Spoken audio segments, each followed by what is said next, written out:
চাঁদপুরের মতলব উত্তরের পাচানি গ্রামের খুদে প্রতিভা সোহানের বয়স মাত্র 5.5 বছর। এমন কোমল একটি বয়স যখন বেশিরভাগ শিশু খেলনা নিয়ে ব্যস্ত থাকে, মায়ের কোল ছেড়ে বাইরে যেতে চায় না। তখন সোহান এক হাতে ধরে রেখেছে ফুটবলের স্বপ্ন আর অন্য হাতে ছুঁয়ে ফেলেছে গ্রাম তথা সারা বাংলাদেশের মানুষের ভালোবাসা। সোহানের বাবা একজন সাইকেল মেকানিক।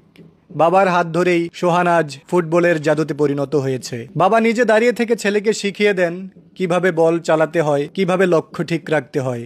এই সাইকেল মেকানিক বাবার কঠোর শ্রম আর নিঃস্বার্থ ভালোবাসাই যেন সোহানের পায়ে যোগায় গতি, চোখে আনে দৃষ্টি। গ্রামের প্রতিটি মানুষ জানে সোহানের ফুটবলের পেছনে আছে এক নিঃশব্দ সংগ্রামী বাবার হাত। সেই হাতেই লুকিয়ে আছে ভালোবাসা, ত্যাগ আর অদম্য সাহস।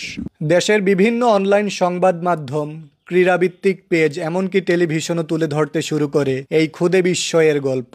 সাংবাদিকেরা আসে তার গ্রামে, তুলে আনে মাঠের সেই অসাধারণ মুহূর্তগুলো, যেখানে এক সাইকেল মেকানিক বাবা তার ছেলেকে ফুটবল শেখাচ্ছেন ভালোবাসা দিয়ে, স্বপ্ন দিয়ে।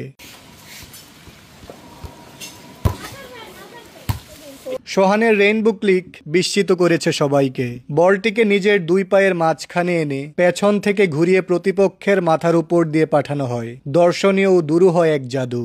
বাংলাদেশের হাজারো মানুষের হৃদয়ে জায়গা করে নিচ্ছে সোহান। এখন সে শুধু পাচানি গ্রামের নয়, এটা সারা দেশের সোহান, সকলের গর্ব।